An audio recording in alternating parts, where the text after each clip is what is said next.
The news continues in West Africa, where the chairperson of Liberia's National Elections Commission, Davidetta Lansanah, says all is set for the October 10 presidential election and legislative elections in that country. More than 2 million voters are expected at the polling stations, which are due to open by 8 a.m.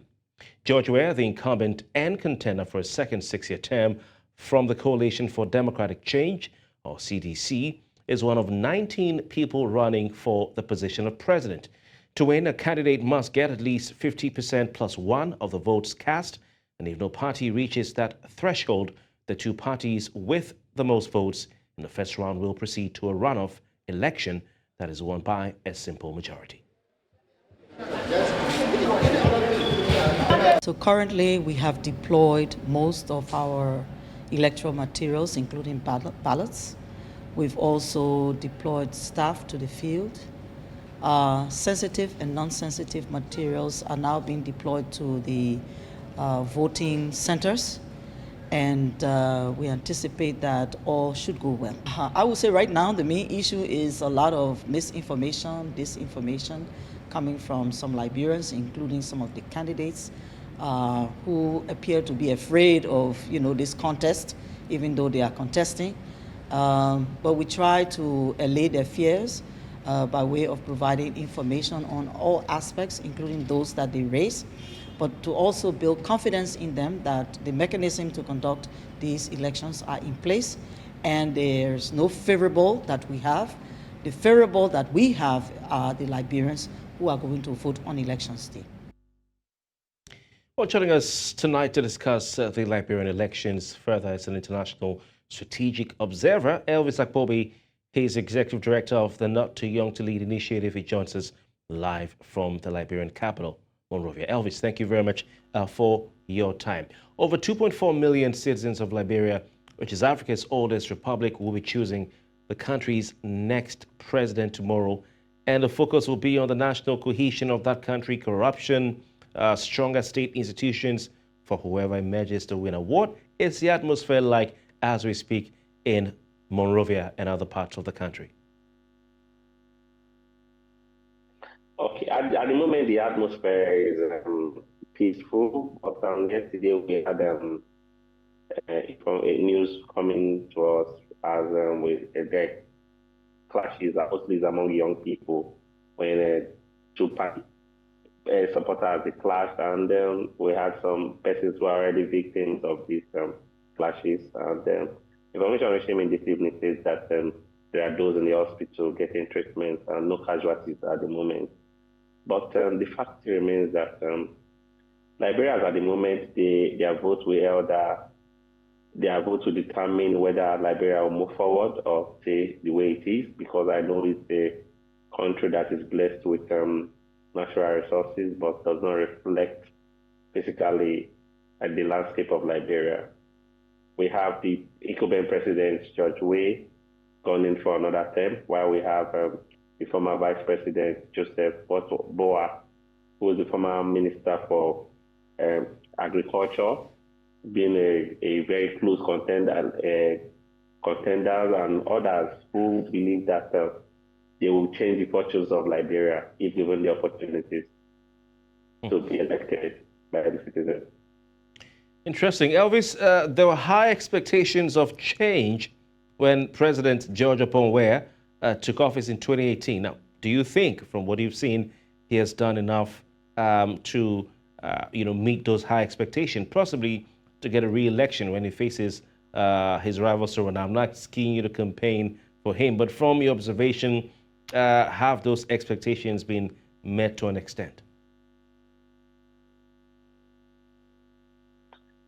From the little persons, the youth are my primary constituencies across Africa. From the little engagement I've done with young people, aside the fact that the incumbent George Weah seems very, very smart and strategic, he gave them educational grants and healthcare.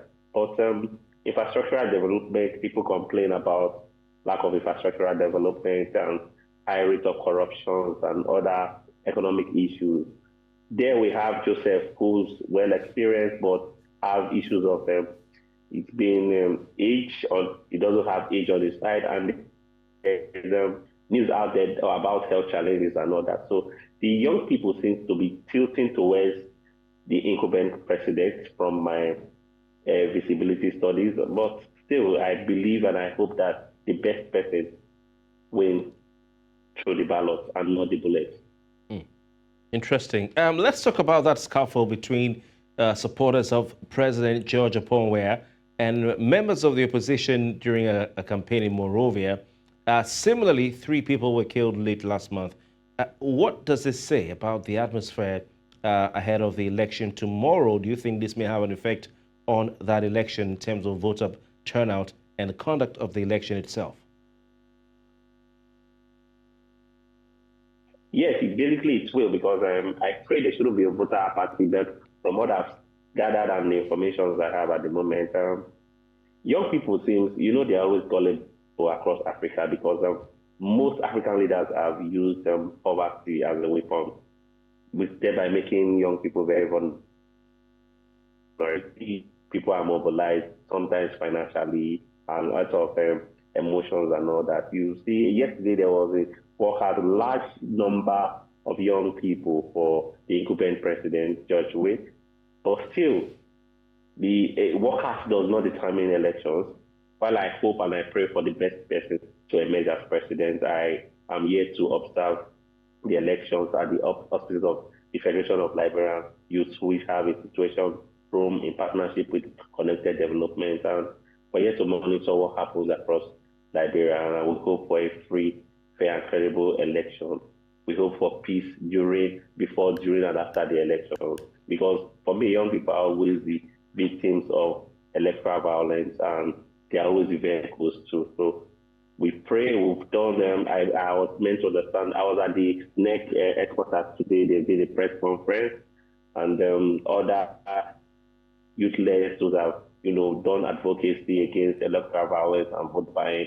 I pray these messages goes into the brains of the young people who have a larger vote to give to whoever becomes the president.